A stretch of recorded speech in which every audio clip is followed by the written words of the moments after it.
Hi, everybody. I'm so excited. We are starting a very important series about hormone changes that happen usually in your 40s, perimenopause. And what is perimenopause? And it's a terrible word. I remember saying it to my three close friends from high school. We were all together.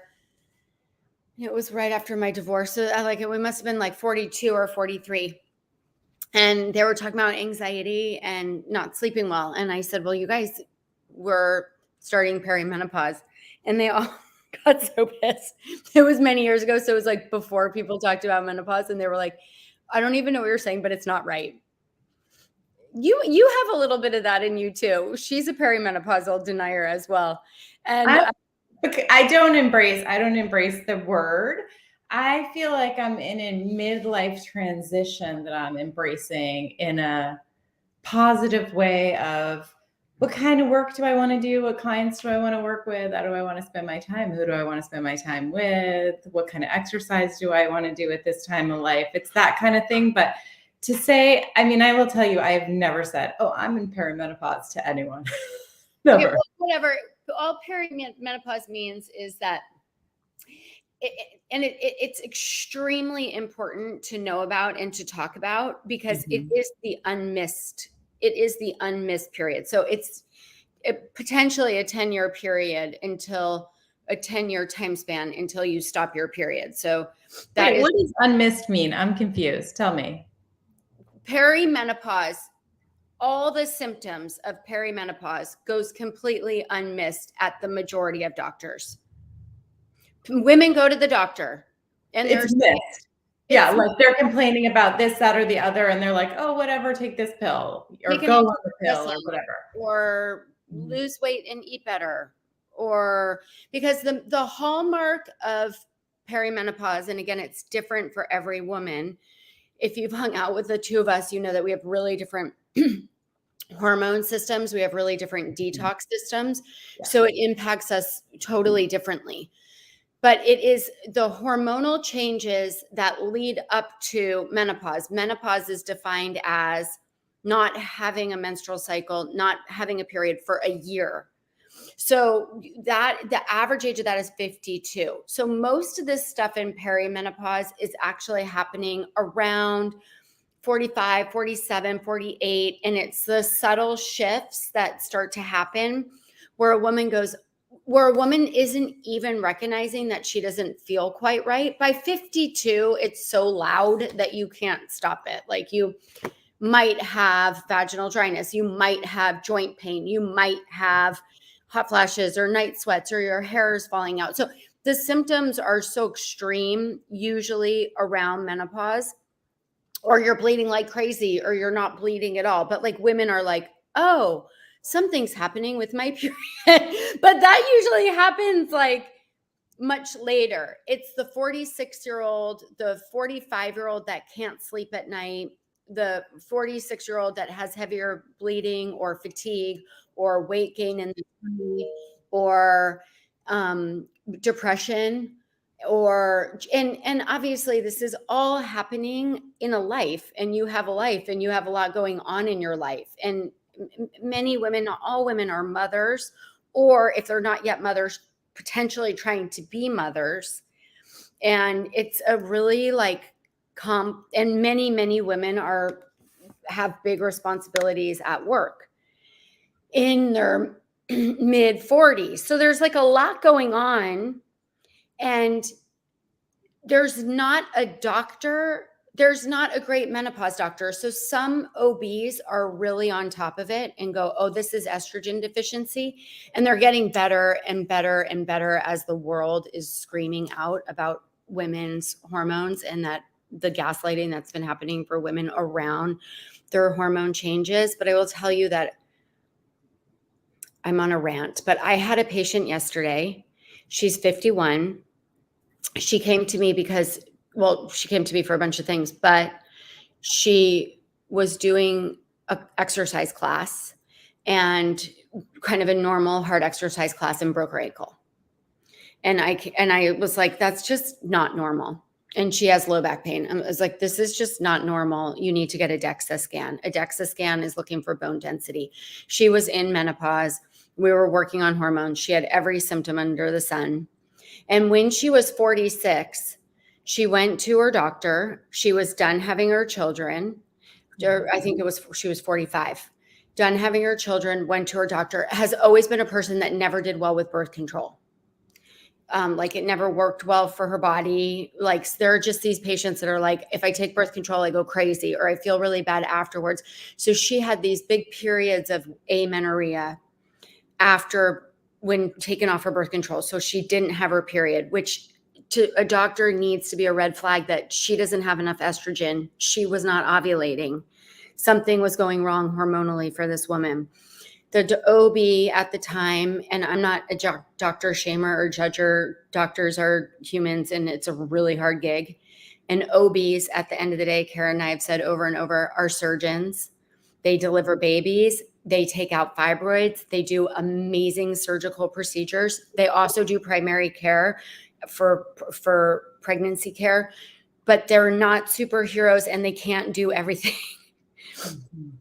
And so this is the miss of the medical system. So she came in, she needed birth control. He said, okay, we'll just put an IUD in because that's a very standard birth control, especially for now. An IUD is a device that releases progesterone. Well, one kind of IUD, yeah. The main kind that's used. I don't have that one, but other people do. Okay, most people, most doctors don't want to set a copper IUD anymore. Most of them have progesterone, but so she tanked. And there's nobody to grab her. And she didn't know about naturopathic doctors. And so she didn't feel good. She felt fatigued. Her hair was kind of falling out. She was having night sweats and a little just felt off, really tired. So at that point is where she was suffering from a major estrogen deficiency. Mm-hmm. And she just sucked it up. And a couple doctors that she went to see in the period in between told her, well, you're not as sick as my other patients because she doesn't present as sick and her labs are normal. And what happened was she was wildly under-hormoned. And so now she has osteoporosis at 52 because estrogen is the most protective thing for your bones and you need to have it at least all the way through your 40s up until 52 and on and beyond. And that's why we use one of the reasons why hormone replacement therapy is really impressive.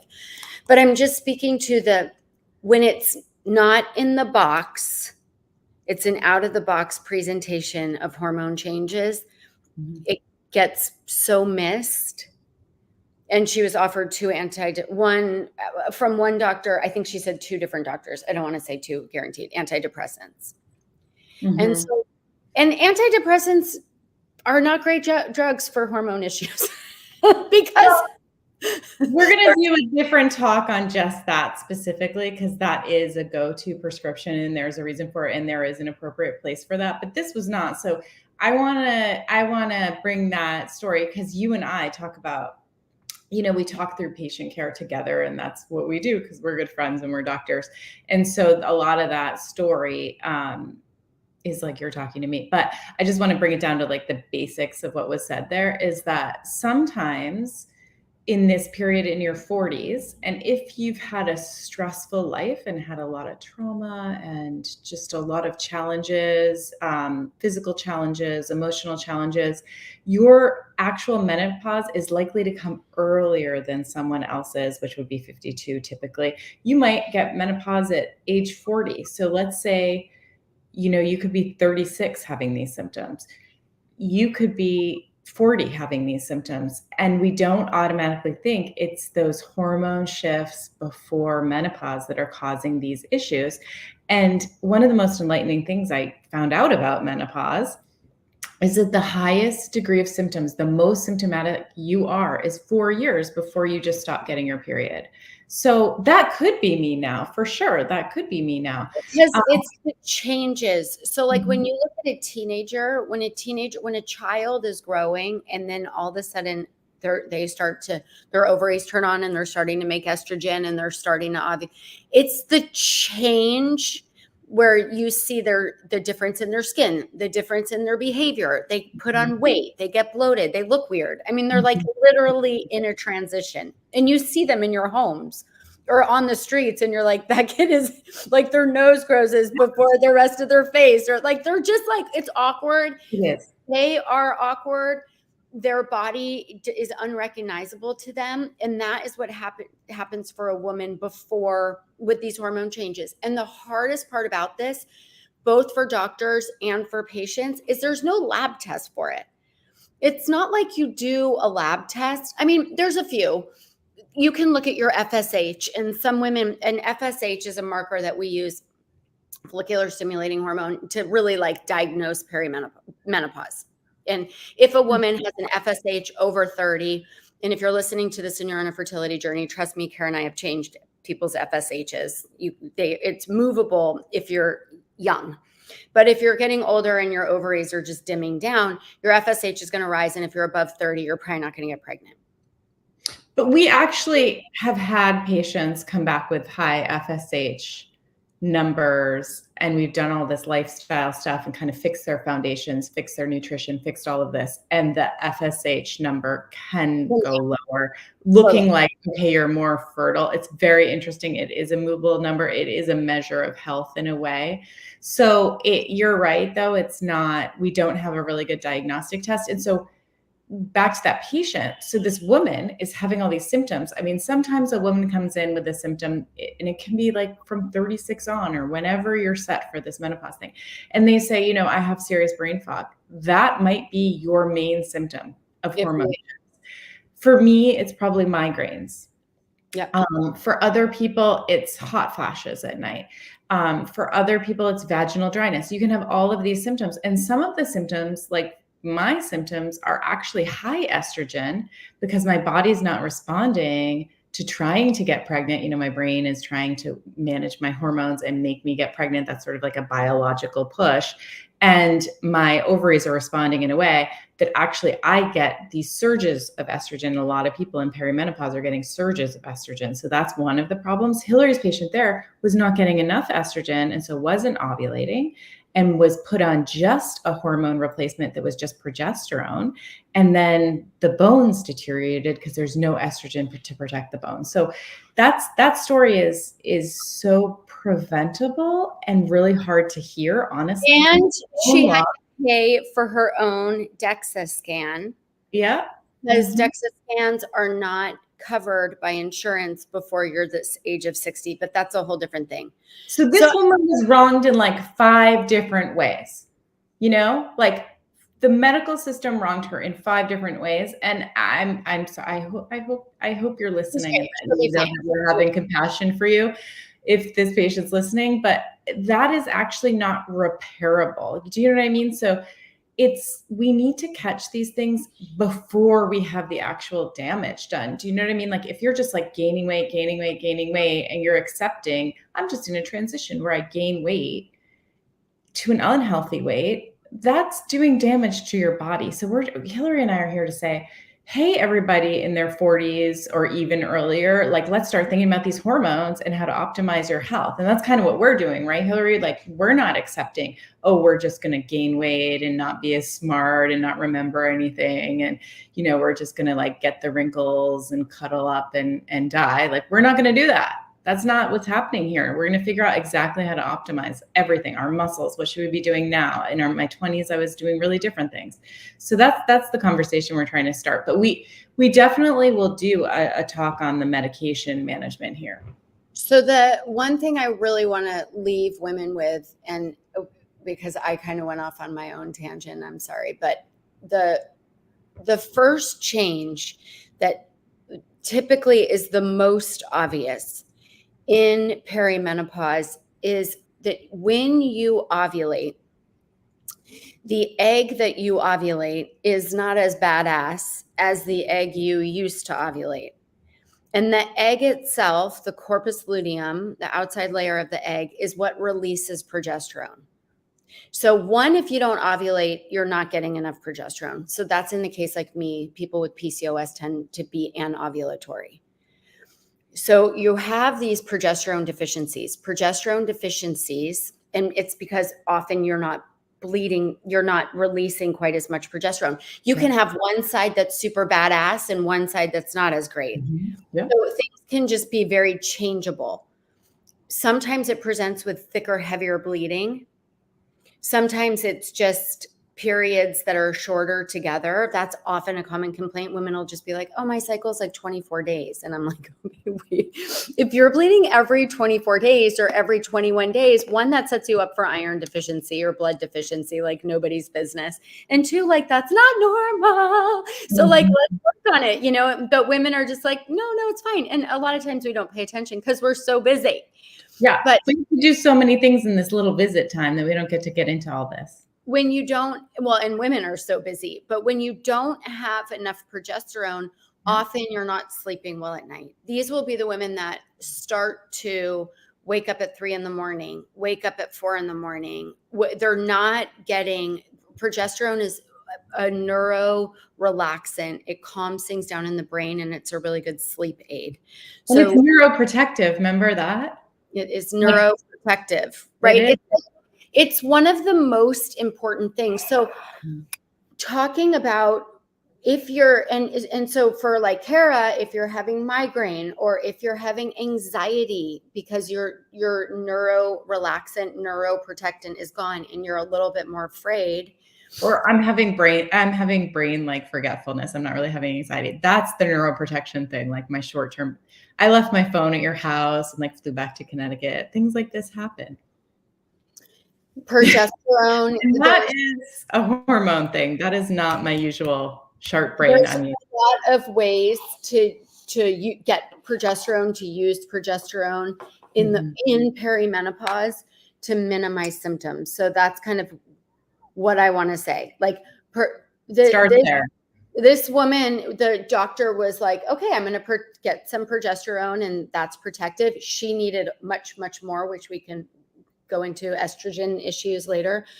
But just know that you're a woman with hormone changes and you need to work with a hormone doctor who may or may not be your OB. Your OB may be great at it and your OB may not be great at it. And so then you got to find, somebody like us or a naturopathic doctor or somebody that's a really good hormone doctor to help kind of figure stuff out. Yeah. And I think knowing the questions to ask and sort of thinking about it a little differently, because now is the time. It's the biggest window of life. And it's women from like 35 to 57, maybe. It's that age group is the biggest, most important time in your life to really work on your health so that we can set it up for aging well. You know, we don't want to become disabled. We don't want to have these issues. And we know so much now.